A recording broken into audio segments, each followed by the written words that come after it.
श्री गणेशाय नमः रामचंद्राय नमः कैचप दत्त वरदमाळा वक्र वदायचे गात्रींद्रेचे गाजे देखले डोळावरी मुख गुरु ब्रह्मा गुरु विष्णू गुरु देव महेश्वरा गुरु साक्षात परब्रह्म तस्मै श्री गुरुवे नमः.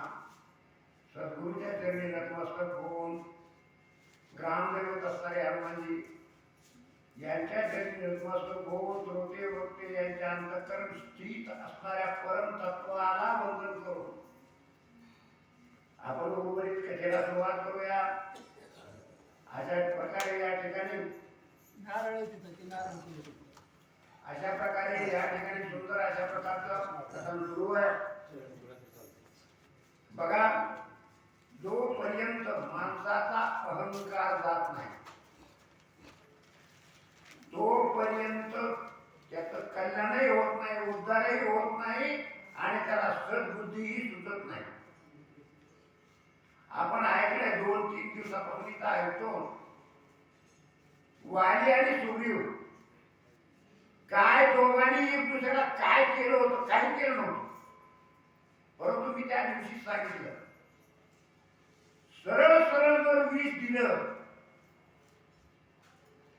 तर ते विष एका जीवाला त्रास करत. एक तर त्या जीवाला घेऊन जाईल किंवा घेऊन नाही गेलं तर त्याच्यावर उपचार झाल्यानंतर दुरुस्त होईल. पण किती जीवाला? एकाच जीवाला. परंतु तेच विष जर कानामध्ये गेलं किंवा संशय रूपानं जर शिरलं तर किती जीवाला त्रास करते हे आपल्याला सांगायची आवश्यक नाही. त्याप्रमाणे वाली आणि सुग्रीव सत्य भाऊ असून सुद्धा आणि दुसरं एक दुसऱ्याविषयी द्वेष भावना नाही तरी सुद्धा त्या वालीच्या मनामध्ये संशयाचं गुण घुसलं आणि संशयावरून एवढं रामायण घडलं. पण ज्यावेळेस भगवान प्रभू रामचंद्राची कृपा झाली आणि प्रभू रामचंद्राच्या समोर ज्यावेळेस वाली मूर्छागत पडला त्यावेळेस वालीचं द्वैत जे आहे ते सर्व नष्ट झालं. संताचे संगती मनोमार्ग गती अकळावा श्रीपती येणे पंथे. भक्त असणारा सुग्रीव, भक्त असणारे हनुमानजी यांच्या मध्यस्थीने यांच्या माध्यमातून भगवान प्रभू रामचंद्राची भेट झाली. कुणाची? वालीची. आणि त्याच्यामध्ये त्याचं सगळं द्वैत अंतःकरणाचं निरसन झालं. आतापर्यंत सुद्धा आपण तेच ऐकलं. आणि द्वैत निरसन झाल्यानंतर आता इथं म्हणू लागला खरोखरच बाबा तू माझा खरा भाऊ आहे आणि तू तुझं तर कल्याण करून घेतलंच घेतलं पण माझं सुद्धा कल्याण केलं. आता होय, आता ज्यावेळेस मरायच्या टायमाला आता इथून पुढे तू त्याला काय बदल करणार बाबा. अशा प्रकारची अवस्था त्या ठिकाणी झालेली आहे. आणि शेवटी काळेनं शाप देत असताना काळेनं सुद्धा रोखलं आणि एवढं करून शेवटी भगवंतांनी वालीने जे आहे ती स्वतःला दिलेली कश्यप व्रताची माळ, कश्यपानं टाकलेली गळ्यामध्ये जी वरदमाळ होती ती वरदमाळ सुग्रीवाच्या स्वाधीन केलेली आहे. बघा, माळा देखिले तुमको धाकीवर होते विमुख विजेत्रीचे निजचुक तिनी लोक वानिती. हो.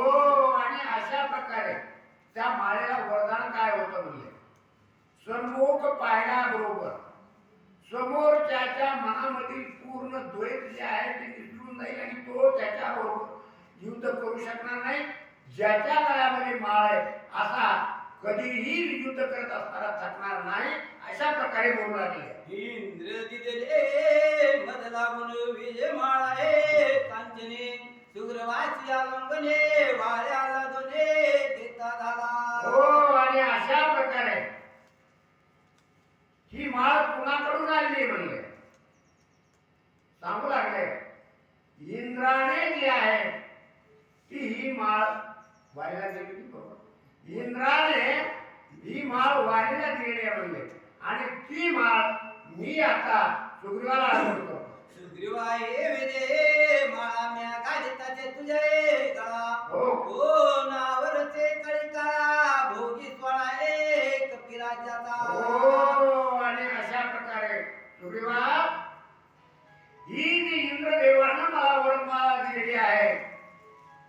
ही वरमाळा मी तुला अर्पण करतो आणि या माळेच्या आधारे जीवन अशा प्रकारे तू या ठिकाणचा राज्याचा उपभोग देवास अशा प्रकारे वारीने त्या ठिकाणी सांगितलं. विजय माळ्याच्या प्राप्तीचे रामतीचे वय व्रते तुझे तृडके वितेरड केते नित्यानुरते श्रीरामाचा. एक तर म्हणली ही व्रतमाळा आहे, त्यावरती दुधात साखर म्हणल्यासारखं आणखीन तुला प्रभू रामचंद्राचं सानिध्य जे आहे ते लाभलेलं आहे. आणि अशा प्रकारे दोन्हीच्या आशीर्वादानं तू या ठिकाणी आनंदानं राज्य भोग घ्यावा अशा प्रकारे आणि वाणी सांगू लागेल. ऐसे सांगुने सुग्रीवाची नमस्कार म्हणे श्रीरामाचे राम समणे त्या गुणदेहाचे परमगतीचे पावला. आणि अशा प्रकारे सुग्रीवाला सांगितलं, मार्गदर्शन केलं. तुझी जी आहे असणारी तारा भावजई तिच्या आज्ञेप्रमाणे तू या ठिकाणी राज्यकारभार बघावा असं म्हणजे जे काय सांगायचं होतं हे सुग्रीवाला सांगितलं, मार्गदर्शन केलं. भगवान प्रभू रामचंद्राकडे पाहिलं, नमस्कार केला आणि अनंतात विलीन जे आहे त्या अशा प्रकारे वाढी झालेला आहे.